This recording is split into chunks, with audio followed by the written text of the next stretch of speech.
사도 바울은 시편 53편 1절 말씀을 인용하면서 로마서 3장 10절에서 이렇게 말씀합니다. 의인은 없나니 하나도 없다. 세상에 의인은 없다는 것입니다. 그런데 오늘 본문 창세기 6장 9절은 또 이렇게 말씀하고 있다는 거죠. 함께 보겠습니다. 6장 9절 말씀 같이 봅니다. 시작. 이것이 노아의 족본이라. 노아는 의인이요 당대의 완전한 자라. 그는 하나님과 동행하였으며. 아멘. 노아는 의인이었다고 말씀합니다. 그뿐만 아니라 거기서 한 걸음 더 나가서 노아는 완전한 자였다고 성경은 말씀하고 있다는 것입니다. 그렇다면 우리는 물어야 된다는 거죠. 창세기 6장 9절과 로마서 3장 10절 말씀, 그리고 시편 53편 1절 말씀은 서로 충돌하는 것일까? 지난주에도 말씀드린 것처럼 충돌이라는 의미는 하나가 거짓이라는 의미예요. 하나가 거짓이면 모든 것이 거짓이 되는 겁니다. 창세기 6장 9절과 로마서 3장 10절의 말씀은 서로 충돌하는 것일까? 아니면 이 두 곳의 말씀은 서로 지향하고 목적하는 바가 다른 것일까? 우리는 물어야 된다는 거죠. 그리고 노아는 과연 어떤 사람이었기에 하나님은 노아를 향해서 의인이고 완전한 사람이었다고 말씀하고 있을까? 성경을 조금 넘겨서 창세기 9장으로 갑니다. 창세기 9장 20절과 21절 말씀입니다. 창세기 9장 20절 21절 함께 봅니다. 시작. 노아가 농사를 시작하여 포도나무를 심었더니 포도주를 마시고 취하여 그 장막 안에서 벌거벗은지라. 아멘. 홍수가 끝나고 노아가 포도주에 취해서 자기의 장막 안에서 벌거벗은 채 있었다는 것입니다. 이 사건으로 인해서 노아의 아들 함과 그 후손이 저주를 받는 일이 일어난다는 거죠. 그 뒤에 24절 25절 보세요. 시작. 노아가 술이 깨어 그의 작은 아들이 자기에게 행한 일을 알고 이에 이르되 가나안은 저주를 받아 그의 형제의 종인들의 종이 되기를 원하노라 하고. 아멘. 이 사건 역시 우리의 정서로는 깔끔하게 이해하는데 약간은 어려움이 있습니다. 술을 마시고 벌거벗은 것은 노아인데 왜 노아가 원인을 제공했음에도 불구하고 노아가 벌을 받는 것이 아니라 노아의 아들의 아들들이 저주를 받는 것인가? 원인을 제공한 노아는 도리어 저주를 선언하고 있고 그의 아들의 아들들이 하나님 앞에서 저주를 받고 있다는 것입니다. 이것이 무슨 일일까? 그런데 창세기는 지금 이런 노아를 향해 말합니다. 6장 9절에서 노아는 의인이었어. 그리고 노아는 완전한 자였어. 이렇게 말씀하고 있다는 겁니다. 그렇다면 우리는 물어야 합니다. 노아가 의인이고 완전한 사람이었다는 이 말씀의 의미는 무엇일까?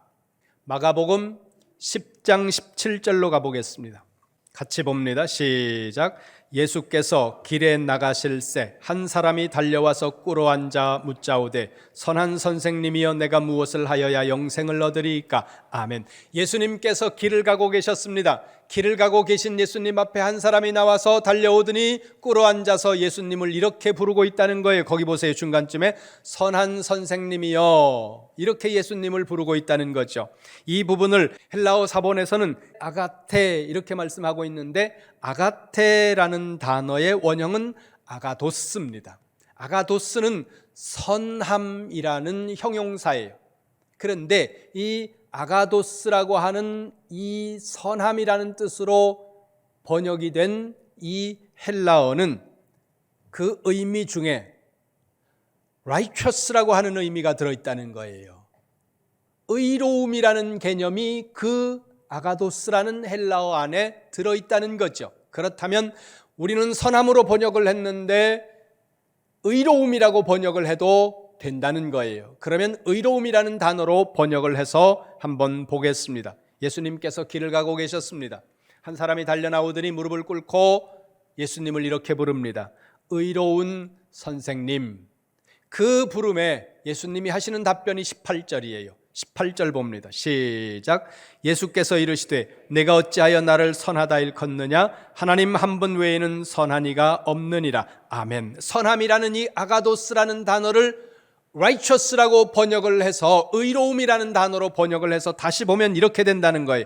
내가 나를 어떻게 의롭다고 말하느냐? 세상에 의로운 이는 하나님 한 분밖에는 없느니라.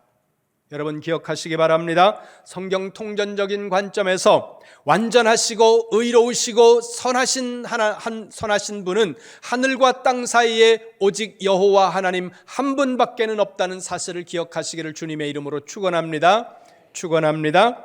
그런데 성경은 여러 곳에서 사람들을 향해서 의로운 사람이라고 이렇게 말씀하고 있다는 겁니다. 성경 찾아봅니다. 신명기 25장 1절 말씀 찾아서 읽겠습니다. 시작. 사람들 사이에 시비가 생겨 재판을 청하면 재판장은 그들을 재판하여 의인은 의롭다 하고 악인은 정죄할 것이며 아멘. 의인은 의롭다고 하라는 거예요. 이거는 의로운 사람이 있다는 것을 전제로 하는 개념이 있죠. 로마서 1장 17절로 갑니다. 로마서 1장 17절은 다 암송해야 되는 말씀들이에요. 로마서 1장 17절 말씀 복음에는 시작. 복음에는 하나님의 의가 나타나서 믿음으로 믿음에 이르게 하나니 기록된 바 오직 의인은 믿음으로 말미암아 살리라 함과 같으니라. 아멘. 로마서 3장 10절에서는 의인이 하나도 없다고 말씀했습니다. 그런데 로마서 1장 17절에서는 이렇게 말합니다. 의인은 믿음으로 말미암아 살리라. 믿음으로 살아야 된다는 거예요. 의인이 없다면 그런 말을 할 필요가 없지 않습니까? 믿음으로 살아야 된다. 누가요? 의인은. 그것은 의인을 전제로 하고 있는 말씀이라는 거죠. 의인이 있다는 전제를 하고 있는 말씀이라는 거예요. 그렇다면 로마서 3장 10절에서 말씀하고 있는 의인이 하나도 없다고 말씀하는 이 말씀의 의미와 창세기 6장 9절에서 말씀하고 있는 노아는 의인이었다고 말하고 있는 이 의인의 개념 사이에는 간격이 있다는 겁니다.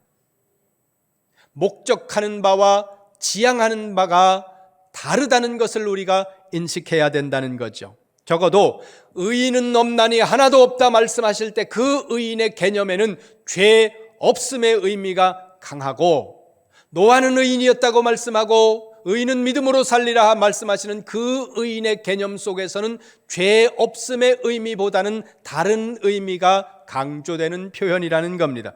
그러면 여기서부터 이제 우리가 생각을 해야 된다는 거예요. 여기 노아는 의인이었다 말씀하는 이 말씀에서 의인이라는 이 개념이 어떻게 정의되고 있느냐 하는 것입니다. 다시 창세기 6장으로 갑니다. 창세기 6장 9절 말씀 시작. 이것이 노아의 족본이라. 노아는 의인이요 당대의 완전한 자라. 그는 하나님과 동행하였으며 아멘. 여기 노아는 의인이요 이렇게 번역이 된 이 부분을 히브리어 사본으로 보면 노아흐 이쉬, 노아는 이다, 이쉬 이런 사람이라는 거예요. 차딕, 의로운 사람이라는 거예요. 그런데 우리 총신대학교에 신학대학원 구약신학 교수님으로 계시다가 정년 은퇴를 하신 분 중에 김지찬 교수님이라는 분이 계십니다. 이 김지찬 교수님이 우리가 관점을 바꿔야 한다고 이 부분에서 말씀합니다. 무슨 의미인가 하면 우리가 어떤 사람을 의롭다 이렇게 말했을 때 우리는 이렇게 접근한다는 거예요. 의로움이라는 어떤 사전적인 정의를 내려놓고 그 의로움이라는 사전적 정의에 맞추어서 어떤 사람을 거기다가 대입을 시켜서 그 사람이 의로우냐 아니 의로우냐 이것을 판단하는 방법으로 하는 것이 일반적인 방법이라는 겁니다. 하지만 그와 같은 접근 방식을 취하면 오늘 이 노아는 의인이었다고 하는 이 말씀은 해석이 안 된다는 거예요. 우리가 객관적으로 일반적으로 가지고 있는 의인이었다, 의인은 없나니 할 때 그 의인의 일반적인 사전적 정의를 내려놓고 그리고 거기에 노아를 맞추면 노아는 술 취해 벌거벗은 채로 아들들이 저주를 받게 만든 사람이기 때문에 그는 의로움 안에 들어갈 수가 없다는 거죠. 따라서 관점을 바꿔야 되는데 어떻게 관점을 바꿔야 하느냐 하면 사전적 의로움에 대한 정의를 내려놓고 그 정의에 이 사람이 맞는가 안 맞는가 그것을 판단하는 이런 일반적인 방법이 아니라 창세기 6장에서 하나님은 노아를 의롭다고 말씀하시는데 의롭다고 말씀하고 계시는 이 하나님의 의도, 하나님의 will, 의지가 무엇이냐 하는 겁니다. 이렇게 말씀하고 계시는 하나님의 그 뜻이 있다는 거예요. 의롭다고 말씀하시는 하나님의 뜻, 그것을 찾아야 된다는 거예요. 그것을 우리가 발견하는 것을 목적으로 삼지 않으면 노아는 의로운 사람이었다라는 이 말씀에 대한 해석이 불가능해진다는 거죠. 하나님께서는 분명하게 노아를 향해 말씀합니다. 노아는 의인이었다. 그런데 성경을 보니까 의인에게는 합당하지 않은 모습이 노아의 삶에서 분명히 보여졌습니다. 그럼에도 불구하고 하나님은 노아를 의인이라고 말씀하고 있다는 거죠. 그렇다면 우리는 노아의 삶이 과연 의로웠었느냐 안 의로웠었느냐 그것을 따질 것이 아니라 그럼에도 불구하고 하나님은 왜 노아를 의인이라고 말씀하고 있는가, 무엇을 의인이라고 말씀하고 있는가, 이것을 찾아야 된다는 거예요. 왜? 하나님이 지금 그것을 향해서 나가고 계시기 때문이라는 겁니다. 창세기 6장 12절로 갑니다. 창세기 6장 12절 같이 봅니다. 시작. 하나님이 보신즉 땅이 부패하였으니 이는 땅에서 모든 혈육 있는 자의 행위가 부패함이었더라. 아멘. 하나님께서 보시니까 땅이 부패했다는 거예요. 땅이 부패했다는 이 말씀은 땅 자체가 변질되었다는 이 말씀의 의미보다는 그 뒤에 있는 이어지고 있는 절 내용과 평행을 이루고 있는 의미라는 거죠. 바로 뒤에 보세요. 땅에 살고 있는 살과 피를 가진 모든 자의 행위가 부패했다. 이 의미를 앞에서는 땅이 부패했다 이렇게 말씀하고 있다는 겁니다. 그 모습을 보신 하나님께서 마음을 바꾸셨다는 겁니다. 13절 끝을 보세요. 내가 그들을 땅과 함께 멸하리라. 그리고는 노아를 향해 말씀하십니다. 6장 14절 보세요. 14절 같이 봅니다. 시작. 너는 고페르 나무로 너를 위하여 방주를 만들되 그 안에 칸들을 막고 역청을 그 안팎에 칠하라. 아멘. 여기 낯선 단어가 하나 나옵니다. 고페르라고 하는 단어예요. 이전 성경에는 잣나무인가 전나무로 이렇게 번역이 됐습니다. 고페르 나무라고 하는 이것은 고대 근동 지역의 지중해 근처에서 자라는 전나무라는 그 과라 그래야 되나요? 종이라 그래야 되나요? 그런 종류에 속하는 나무예요. 가장 유사하거나 그런 나무가 우리가 봤을 때는 이 잣나무로 이렇게 보이기 때문에 이전 성경에서는 잣나무라고 번역을 했습니다. 그러면 왜 이번에는 고페르라고 번역을 했느냐? 고페르는 히브리어 단어의 발음 그대로 옮겨놓은 거예요. 그 나무와 잣나무가 정확하게 일치하지 않을 수 있기 때문에 그냥 히브리어 단어, 그 나무를 일컫는 그 히브리어 단어를 그대로 옮겨서 고페르 나무 이렇게 번역을 했는데 이 번역은 거의 모든 다른 나라들의 번역 성경도 취하는 방법이라는 겁니다. 자, 어찌됐든 노아를 향해 하나님께서 방주를 만들라. 그 다음에 6장 22절 보세요. 6장 22절 말씀 같이 봅니다. 시작. 노아가 그와 같이 하여 하나님이 자기에게 명하신 대로 다 준행하였더라. 아멘. 7장 1절로 갑니다. 한 장 넘겨서 7장 1절 말씀 같이 봅니다. 시작. 여호와께서 노아에게 이르시되 너와 내 온 집은 방주로 들어가라. 이 세대에서 네가 내 앞에 의로움을 내가 보았음이니라. 아멘. 조금 밑으로 내려가서 5절 보세요. 시작. 노아가 여호와께서 자기에게 명하신 대로 다 준행하였더라. 아멘. 조금 올라와서 2절을 보세요. 시작. 너는 모든 정결한 짐승은 암수 7씩 부정한 것은 암수 2씩 네개로 데려오며. 아멘. 9절 보세요. 시작. 하나님이 노아에게 명하신 대로 암수 2씩 노아에게 나와 방주로 들어갔으며. 아멘. 16절 보세요. 시작. 들어간 것들은 모든 것의 암수라. 하나님이 그들에게 명하신 대로 들어가매 여호와께서 그들을 들여보내고 문을 닫으시니라. 아멘. 지금까지 읽은 말씀이 하나님께서 하신 말씀과 그 말씀에 대한 노아의 반응을 보이고 있는데, 하나님이 말씀을 하시고 그 하나님의 말씀에 대한 노아의 반응, 그 사이에서 나오고 있는 노아의 반응에 특이한 것 하나 있다는 거예요. 계속 반복되고 있는 문구가 있다는 겁니다. 찾으셨죠? 뭐예요? 명하신 대로라는 겁니다. 하나님께서 그에게 명하신 대로. 6장 22절 보세요. 끝에 보세요. 하나님이 그에게 명하신 대로. 7장 5절 보세요. 명하신 대로. 7장 9절 앞부분 보세요. 명하신 대로. 16절 중간에 보세요. 하나님이 그에게 명하신 대로. 보세요. 노아라는 사람은 하나님이 말씀하신 그대로 순종하는 사람이었다는 겁니다. 여러분, 순종이 뭡니까? 순종은 말씀대로가 순종이에요. 함께 따라해 주세요. 말씀대로. 말씀대로. 행동은 했는데 말씀대로가 아니면 순종이 아닐 수 있다는 사실을 우리는 기억해야 된다는 겁니다. 사무엘상으로 갑니다. 사무엘상 15장으로 갑니다. 사무엘상 15장. 사무엘상 15장 1절 보세요. 끝을 보세요.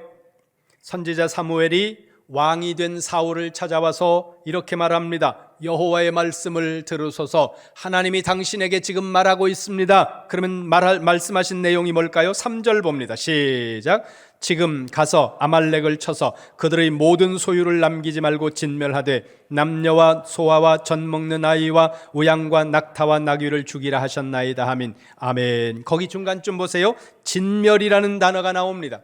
이 진멸이라는 단어가 히브리어로 하람이라는 단어인데, 다른 단어가, 유사한 단어가 동일한데 다르게 발음이 되는 단어가 있습니다. 헤렘이라는 단어예요. 헤렘이라는 단어는 몇 번 말씀드린 것처럼 금지와 저주를 의미하는 단어가 헤렘이라는 거예요. 하나님은 이스라엘이 전쟁을 하러 나갈 때 간혹 헤렘을 선언할 때가 계시다는 거예요. 헤렘이 선포된 전쟁은 금지한다는 거예요. 무엇을요? 어떤 전리품도 자기들의 것으로 취하는 것들을 금하고, 그리고 두 번째, 저주가 선언된다는 거예요. 그 땅에 숨쉬는 모든 것들은 죽여라. 어린아이부터 어른에 이르기까지, 짐승에 이르기까지 살아있는 모든 것들은 죽여라. 이게 하나님의 헤렘이라는 거예요. 아말렉과 전쟁을 하러 나가는 이 사울의 전쟁에 하나님께서 헤렘을 선언하셨습니다. 전쟁이 벌어졌습니다.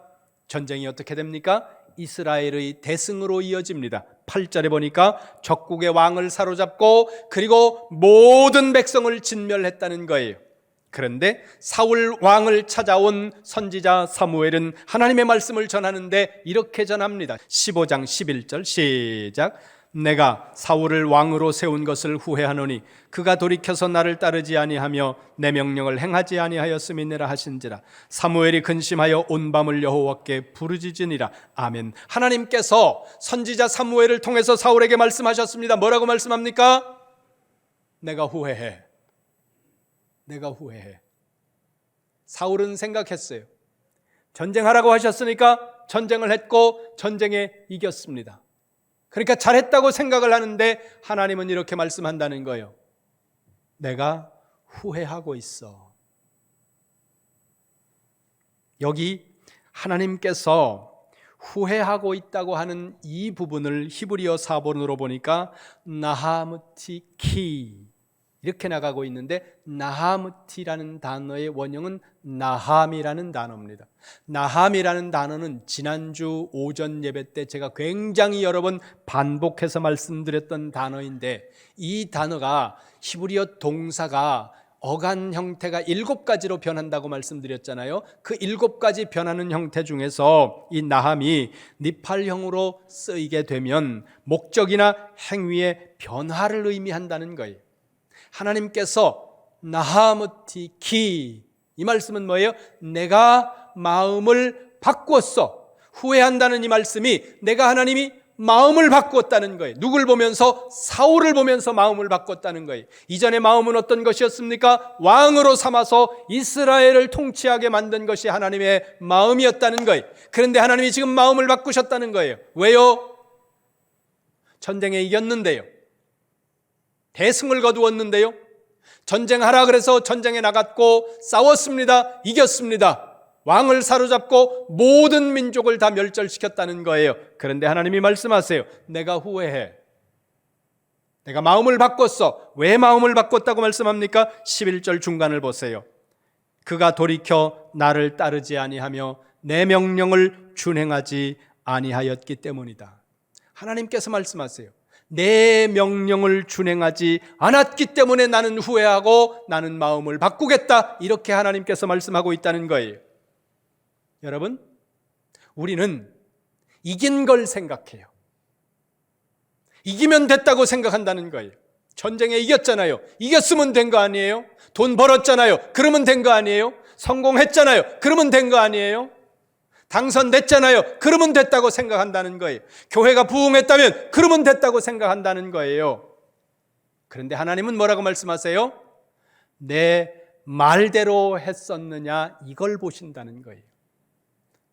네가 이긴 것보다 더 먼저 네가 내 말대로 내가 말한 그대로 네가 따랐느냐 하나님은 이것을 묻고 계신다는 거죠. 그래서 15장 22절에 유명한 말씀을 하세요. 여러분들이 잘 아는 사무엘상 15장 22절 가보세요. 22절 같이 봅니다. 시작.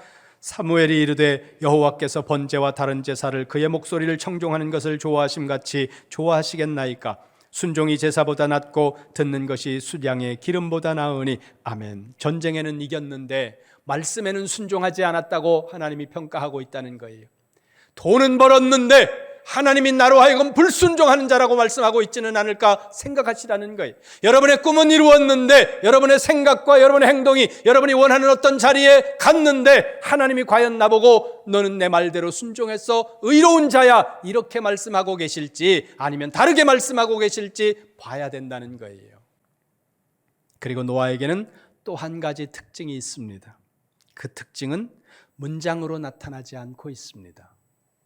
혹시 여러분들이 지금까지 계속 노아를 지금 우리가 읽고 있는데 이 본문 속에서 여러분들이 노아에게 나타나고 있는 특징, 이 행간 속에서 단어로 나타나지가 않습니다. 문장으로 나타나지가 않아요. 그래서 우리는 이걸 잘 생각을 못한다는 거죠. 그러나 이렇게 읽으면서 야, 노아는 이런 특징이 있었구나 이런 것들을 발견하신다면 여러분들은 굉장히 세심한 사람이라는 거죠.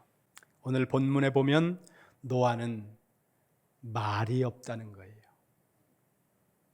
노아는 말이 없어요. 마치 말을 할 줄 모르는 사람처럼 노아의 말이 안 나오고 있다는 거예요.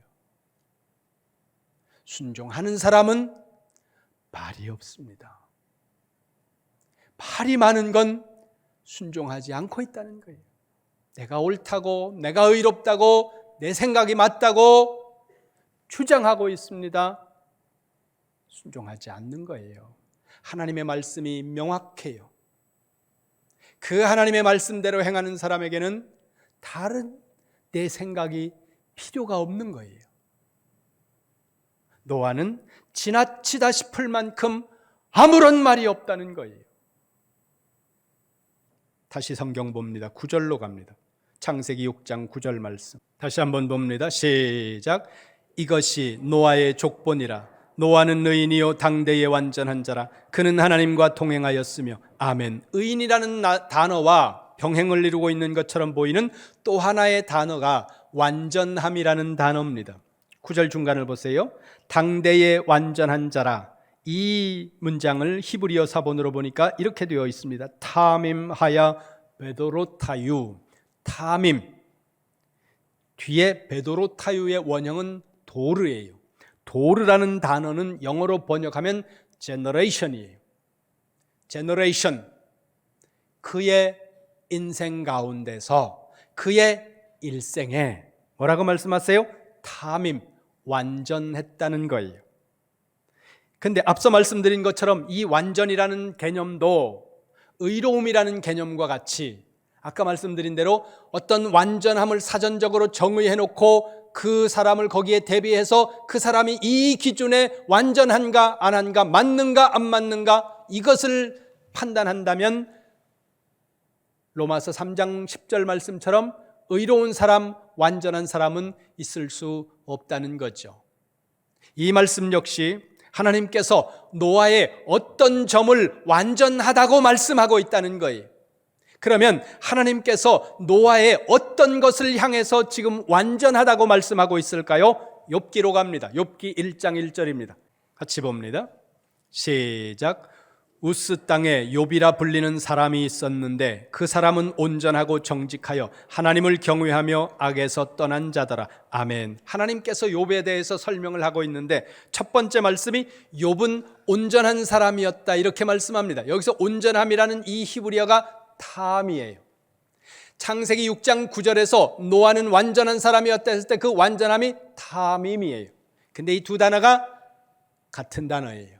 발음이 살짝 실러블스가 약간 차이는 나지만 같은 단어라는 거죠. 욥기 2장 3절로 갑니다. 욥기 2장 3절 같이 봅니다. 시작. 여호와께서 사탄에게 이르시되 내가 내 종 욥을 주의하여 보았느냐.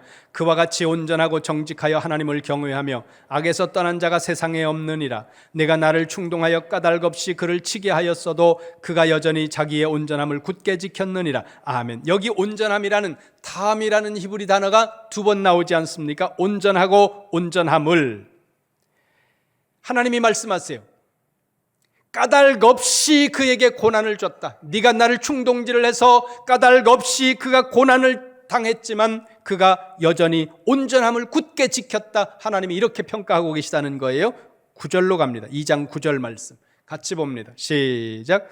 그의 아내가 그에게 이르되 당신이 그래도 자기의 온전함을 굳게 지키느냐. 하나님을 욕하고 죽으라. 아멘. 그러니까 아내가 욥의 온전함을 흔들고 있는 거예요. 자, 12장 4절을 보세요. 12장 4절 같이 봅니다. 욥기 12장 4절 시작. 하나님께 불러 아뢰어 들으심을 입은 내가 이웃에게 웃음거리가 되었으니 의롭고 온전한 자가 조롱거리가 되었구나. 아멘. 소발이라는 친구의 말에 욥이 답변하는 내용입니다. 내가 이웃의 웃음거리가 되고 조롱거리가 되었다. 이웃 사람들이 나를 조롱한다는 거예요. 다른 사람들이 나를 비웃는다는 겁니다. 뭐예요? 나의 온전함이 다른 사람들로부터 흔들리고 있다는 거예요. 다른 사람들이 나의 온전함을, 욥의 온전함을 흔들고 있다는 거죠. 27장으로 갑니다. 27장 5절 말씀. 27장 5절 말씀 같이 봅니다. 시작. 나는 결코 너희를 옳다 하지 아니하겠고 내가 죽기 전에는 나의 온전함을 버리지 아니할 것이라. 아멘. 욥이 선언합니다. 나는 나의 온전함을 포기하지 않을 거야. 나의 온전함을 붙들 거야. 거기에 대해서 하나님이 뭐라고 말씀하세요? 31장 6절로 가보세요. 31장 6절 말씀 같이 봅니다. 시작. 하나님께서 나를 공평한 저울에 달아보시고 그가 나의 온전함을 아시기를 바라노라. 아멘. 이것은 욥의 기대와 바람이기도 하지만 증인을 하나님으로 불러오는 거예요. 욥이 뭐에 대해서? 자기의 온전함에 대해서. 아내가 그의 온전함을 흔듭니다. 이웃 사람들이 그의 온전함을 흔듭니다. 그럼에도 불구하고 자기는 온전함을 붙들고 있다는 거예요. 이 온전함이 뭐라고요? 탐이라는 거예요. 창세기 6장 9절에서는 뭐라고요? 탐임이라고 말씀드렸습니다. 그런데 지금 이 욥과 욥의 친구들과의 대화 가운데서 보면 친구들은 죄 없음의 개념으로 좀 접근을 하는 것처럼 보이는데 욥은 죄 없음의 개념보다는 다른 개념으로 접근하고 있다는 거죠. 여러분, 욥기는 이 성경의 문학 장르가 시예요. 시는 시로 해석을 해야 되는데 시의 가장 중요한 문학적 장치는 메타포예요. 그리고 히브리 시의 가장 중요한 문학적 특징은 평행법입니다. 같은 단어나 반대의 단어를 나란히 배치하면서 그 의미를 강조해요. 같은 단어나 같은 문장을 배치할 때 동의적 평행법이라고 말하고 반대되는 단어를 갖다가 배치하면서 같은 의미를 강조하려고 할 때 반의적 평행법이라고 말한다는 겁니다. 자, 여기 지금 온전함이라는 이 단어 역시 은유로 쓰이고 있다는 거예요. 그러면서 욥이 지금 이 단어를 통해서 은유로 나타내려고 하는 것이 있다는 겁니다. 아내가 흔들어요. 그래도 너는 온전함을 붙들 거야. 이웃 사람들이 조롱해요. 그래도 너는 온전함을 붙들 거야. 나는 온전함을 붙들고 지켜낼 거야. 하나님이 내가 온전한 사람이었다고 하는 이것을 하나님이 증인을 서줄 거야. 이러면서 지금 이야기하고 있는 이 메타포에서 가장 핵심적으로 드러나는 게 뭘까요? 한결같음이라는 겁니다. 어떤 상황이 되든 욥은 자신의 하나님을 향한 한결같음을 유지하고 있다는 거예요. 아내가 조롱하면서 집을 나가버리고 이웃 사람들이 조롱하면서 그를 웃음거리로 삼아도 그는 여전히 한결같이 변함없이 하나님을 향하여 자기의 신앙을 가지고 있다는 거죠. 여기 이 한결같음이 바로 창세기 6장 9절에서 말씀하고 있는 탐임, 온전함이라는 의미라는 거예요. 그러니까 하나님이 노아는 완전한 사람이었어. 이 말씀은 뭐예요? 저 사람은 나에게 한결같은 사람이야. 이렇게 말씀하고 있는 내용이라는 거죠. 변함없음, 한결같음, 이것을 하나님은 지금 노아를 향해 노아는 완전한 자였느니라 이렇게 말씀하고 있다는 거죠. 어느 정도로 한결같습니까? 노아가 어느 정도로 변함없습니까? 하나님이 말씀하시면 단 한마디도 입을 열지 않는 거예요. 방주를 만들어 산 위에 만들어. 왜요? 그럴 법도 한데 어떤 말도 하지 않습니다. 산 위에 올라가서 방주를 짓는데 사람들이 조롱하지 않았겠어요? 노아 저희가 오래 살더니 노망이 났다고. 배를 지으려면 바닷가에서 지어야지 그래야 물에 띄울 수 있는데 저 산 꼭대기에 올라가서 배를 짓고 있는 저 노인네가 저건 노망이 났다고 사람이 그러면서 조롱을 했을 거 아니에요? 그래도 어떤 변명도 하지 않고 그냥 묵묵히 배를 짓습니다. 몇 년 동안요, 120년의 세월이 흐르는 동안 노아는 말없이 짓습니다. 짐승들을 배 안으로 끌어들여 정결한 것은 남수 7쌍씩, 부정한 것은 남수 2쌍씩. 왜 차이가 나는데요? 묻지 않습니다. 그냥 말씀하면 그대로, 그리고 120년 동안 하나님을 향하여 한결같은 반응을 하고 있는 그 사람을 향해 하나님은 말씀하고 있다는 거예요. 뭐라고요? 노아는 완전한 자다. 여러분, 우리는 어떻습니까? 하나님께 순종한다고 하면서 사울과 같이 하나님의 말씀을 각색해서 내가 원하는 대로 순종하고 있는 것은 아닌가? 여러분 자신을 돌아보세요. 오늘 이 시간 이 말씀을 들으면서 다른 사람이 떠오른다면 회개하시기 바랍니다. 여러분이 보여야 돼요. 다른 사람이 아니라 오늘 여러분을 향해 말씀하고 있는 거예요. 하나님의 말씀을 각색하고 있지 않습니까? 여러분이 편리한 대로, 여러분이 원하는 대로, 여러분의 의도가 반영된 대로 하나님의 말씀을 살짝 표시 안 나게 각색하면서, 그러면서 내가 하나님의 말씀에 순종했다고, 내가 하나님의 말씀을 지켰다고 그렇게 말씀하고 있지는 않습니까? 노아는 말없이 하나님이 말씀하는 그대로 한결같이 순종하고 있었다는 것입니다. 그를 향해 하나님이 말씀합니다. 뭐라고 말씀합니까? 노아는 의인이요 당대의 완전한 자였어. 죄가 전혀 없다는 의미가 아닙니다. 하나님이 보셨을 때 그렇다는 거예요. 노아가 의인이었다는 말씀은 어떤 객관적인 의로움에 대한 기준에 노아를 맞추어서 보았을 때 그가 무흠하다는 의미가 아니고, 노아가 완전한 사람이었다는 그 말씀은 그가 전혀 어떤 실수도 어떤 범죄도 하지 않는 사람이었다는 의미가 아니라, 노아는 하나님이 말씀하시면 그 말씀대로 그 어떤 말씀의 각색이나 변질도 내 의도도 담지 않고 하나님의 말씀대로 아무 말 없이 침묵으로 순종하고 한결같이 순종했다는 거예요. 변함없이 순종했다는 겁니다. 120년이 흘러도 순종했다는 거예요. 주변에서 누가 무슨 말을 하든 신경 쓰지 않고 오직 하나님의 말씀대로 순종한 그를 향하여 하나님은 선언합니다. 노아는 의인이요 완전한 자야. 오늘 우리 이름교회 성도들을 향해서 하나님께서 동일한 선언을 하게 되시기를 주님의 이름으로 축원합니다.